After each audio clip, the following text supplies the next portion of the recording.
Follow News 1226 on Instagram to see what's trending in your area.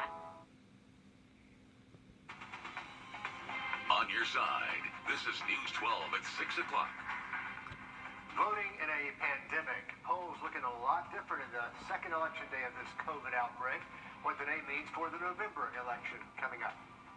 And it may just be a church parking lot, but soon students in one local county will go to places like this for internet access. We'll explain. But first this evening, we're hearing about new cases almost every day in our local schools. We've confirmed today Grovetown Middle and High Schools now each have a positive case of coronavirus, and that now means all 5 Columbia County high schools have had a case. But we're still hearing from a lot of you about other possible cases. We're working to confirm them, but the Columbia County School District is trying to manage their students and teachers' privacy too. Brittany Travel takes a closer look at their policy and procedures in other districts when someone tests positive. School districts are in a difficult position. Parents want to know what's going on around their children, but it's not as easy as just telling everyone. The letters keep coming out, and parents keep wondering how many cases. Under the circumstances that we're facing with this pandemic, I think everybody just wants transparency. Cindy Mitchell has her 3 kids set up to learn from home. She sees the situation as a double-edged sword. Of course, they don't want to alarm everybody if it's not a true COVID positive. At the same time, there's some parents on the other end who are like, well, if something comes up, I want to know. Columbia County only notifies parents with children who had direct or close contact or a potential exposure. And their plan says they're keeping a daily log for the Department of Public Health. But the district told me, quote, we're seeking to create an efficient and accurate system for collecting data. We're hoping for the best. In South Carolina, Governor McMaster told DHEC he wants cases in school districts public while also protecting privacy. Aiken County School Supervisor of Nursing and Health, Monica Mazel, says they will call DHEC and report each case, and parents will be told by DHEC if their child was potentially exposed. Meanwhile, Richmond County is following DPH, which requires they notify the health department and then notify parents, staff, and teachers. Regardless of the county, some parents believe more people need to know. Every parent in that class deserves a right to know, just as a heads up. Columbia County Schools told me their Learn From Home platform and sorting out today's school day is the top priority, but they will get information to us on COVID cases soon. Reporting in Augusta, Brady Trotnell on your side. Happening right now, the Columbia County School Board is meeting. On the agenda, start of school update. They just got started with their meeting about 5 minutes ago. We're listening in on the meeting, and we'll let you know if any major changes are decided on tonight. And the Aiken County School Board also meeting this evening. They're considering making face mask a requirement in schools. They say this would be in line with the CDC and state health recommendations. The district says it'll consider community spread and talk with local health officials to see what they recommend as well. That meeting gets underway in just under an hour at 7 o'clock. And a bird's eye view from the Sky 12 drone of storm damage in North Augusta. You can see limbs through a trailer at this mobile home park on Edgefield Road. Last night's storm took a hit on Gentry Trailer Park. Mikkel, we will not be seeing storms like that tonight, though.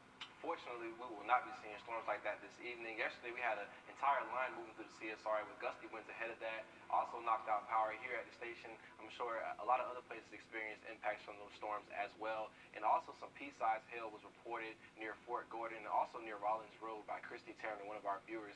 So just a lot of bad weather going on yesterday, a lot of strong storms. But now we have those isolated storms popping up across the CSRA. All these outflow boundaries beginning to interact with each other. You can see the sea breeze beginning to make its way towards the southern CSRA. So we could get some more storms to fire up along Screven, Allendale, and up towards Barnwell and Bamberg counties as well. Some of our heaviest activity occurring near Johnson County right now, right around Wrightsville, and actually a severe thunderstorm warning just popped up, including the southwestern portion of Johnson County. So these storms could briefly turn severe today, but not expecting the overall wide severe threat as well. Looking towards Barnwell County, some light to moderate rain, heavy rain right over downtown Barnwell occurring right now. Also in Allendale County, a shower affecting you as well. I'll have more on the 7-day forecast coming up in just a bit. Back to you guys. Miguel, thanks so much. Schools in McDuffie County will be starting the year completely virtual next week. But the district knows a lot of families are struggling with gaining internet access. That's why they're trying to help those families out by setting up hotspots across the county. Will Rio tells us how it will work. Going back to school or learning virtually is a major topic of concern for parents, especially in rural areas. But the problem there is limited internet access. McDuffie County is one that's bringing internet to their students in a unique way. So I think that would help us a lot due to the fact that we don't have internet service. McDuffie is just one rural county that struggles with not having internet. And just yesterday, the school system announced everyone will be going virtual. It's been pretty difficult. To help, there will be 16 mobile hotspots scattered around the county. Places like Springfield Baptist Church say they can have up to 60 devices connected at one time. Superintendent Michelle Rhodes says this is where students can do their work. The students can in turn go to these Wi-Fi access points to download their lessons, reload flash drives, and also, of course, email and correspond with their teachers. Rhodes says the school system looked at the community to determine where to put the hotspots. And even though most families have only one personal device, the county says they are ordering more to accommodate every student. And as we get in additional inventories, then we'll continue to distribute those as well to our students. But even with extended hours at the mobile sites, some parents are concerned they can't access them at all. But what about those that's living in the county that don't live so close to the area for the hotspot? I think it'll affect people who don't have a car or ride to get here. McDuffie County says they will reevaluate their situation on September 3rd and then will announce on September 8th whether they will return to in-person classes or not. Reporting in McDuffie County, Will Rio, on your side. McDuffie says they will continue virtual learning until there is a moderate to no spread of coronavirus. They will then start blending students in for face-to-face instruction. And in Richmond County, the school district is giving out devices to students who choose virtual learning.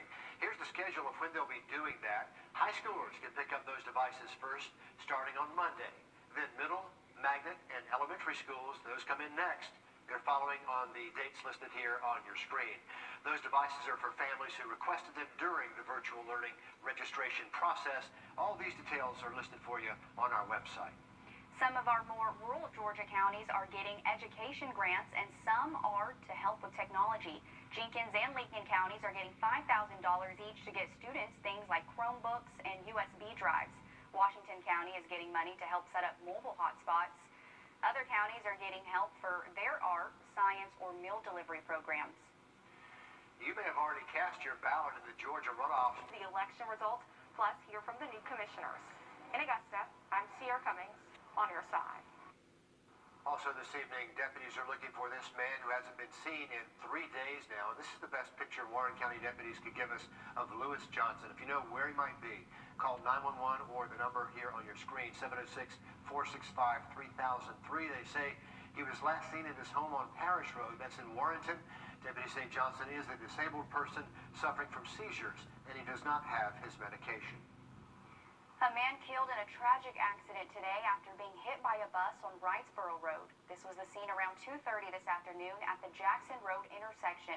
59-year-old Stuart Pettis was killed in the accident. At one point today, traffic had been cut down to one lane in each direction on Wrightsboro Road. Georgia nursing homes could lose some COVID-19 protections put in place by Georgia Governor Brian Kemp. One of his executive orders expires at midnight tonight. It calls for nursing homes to shelter in place and limit visitors. He signed that order back in June, but it has not said any plans to extend it. Governor Kemp did say the shelter-in-place order for the most vulnerable will stay in effect.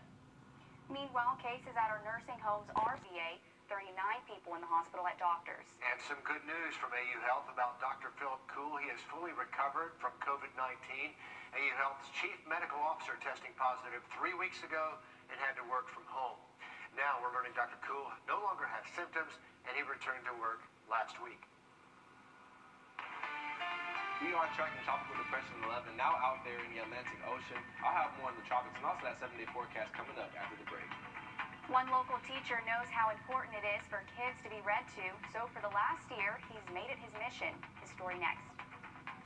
And downtown Augusta getting more colorful by the day. We're going to check the progress on the new James Brown mural in 90 seconds.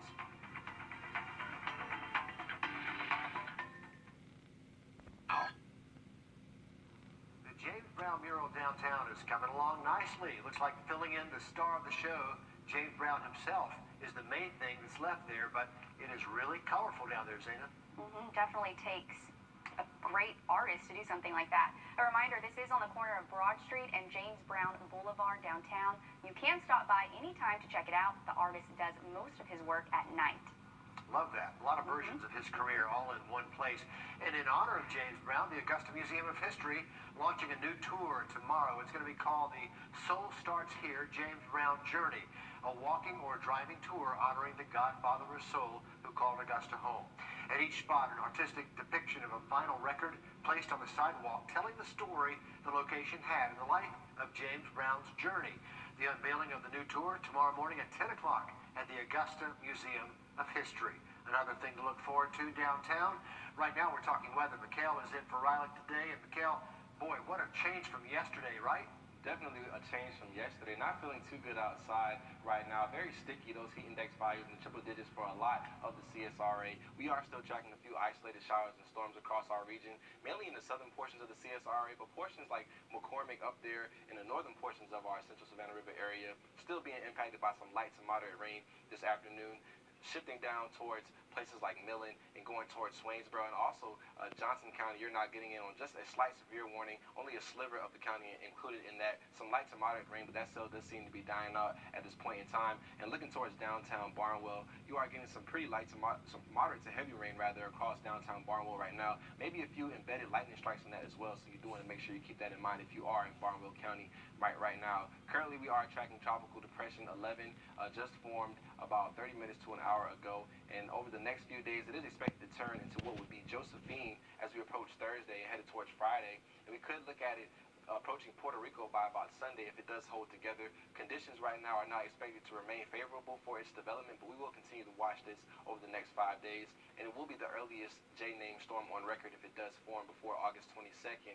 Josephine again would be the name for that tropical storm. Shifting back towards the CSRA, looking at the I-20 Grovetown live eye camera, you can see some clouds building in as we look towards the South Carolina area of our region.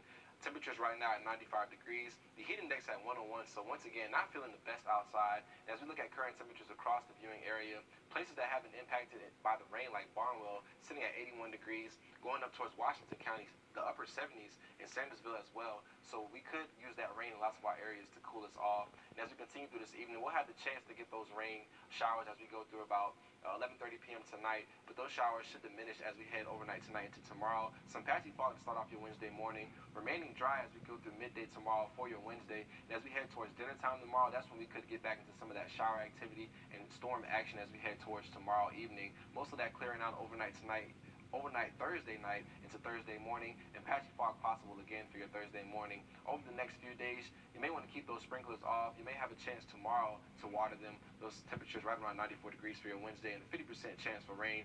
But as we go towards Thursday and Friday, those rain chances jumping up pretty significantly. That lawn forecast for tomorrow, not too bad. Those temperatures reaching about 93 degrees as we approach 4 p.m. tomorrow, and again, about a 50% chance for those showers and storms. As we go through your 3-day forecast, those rain chances jump up for Thursday and Friday, right around 60%, and those temperatures remaining very seasonal, dropping a tad bit below average for Friday. And as we head to the rest of your 7-day forecast, chances for afternoon showers and storms with those temperatures in the lower 90s. Okay, Mikhail, thanks a lot. Even before the pandemic started, one local teacher was making sure kids could hear him read a book every single day.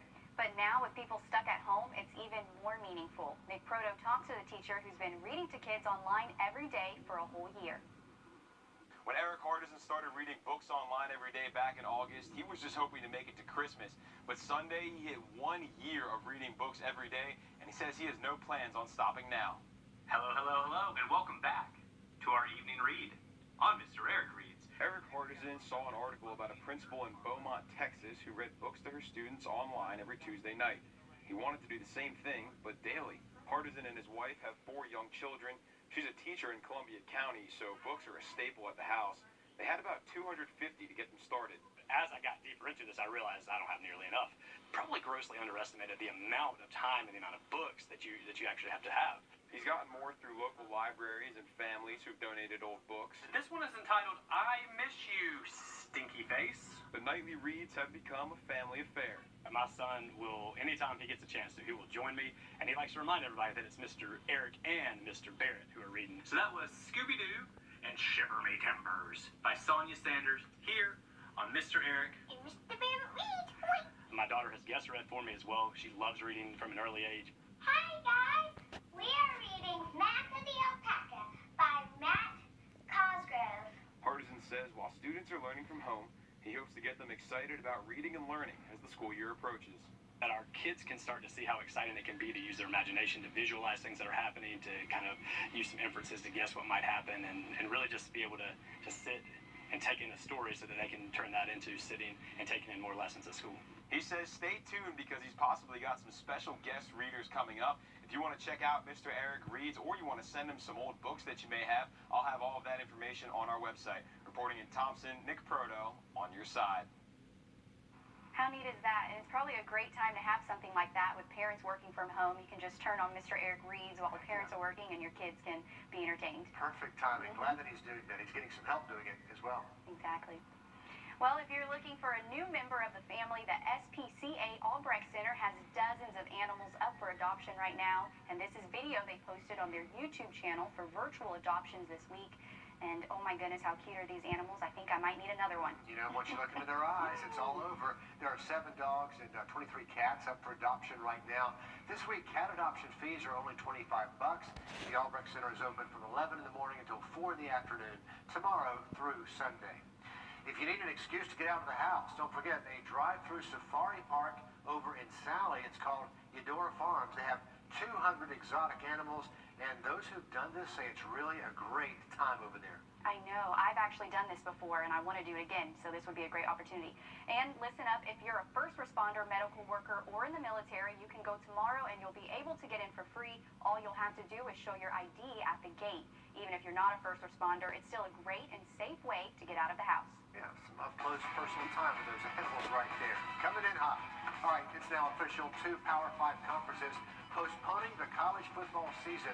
Mike tells us where other conferences stand. Next is sports.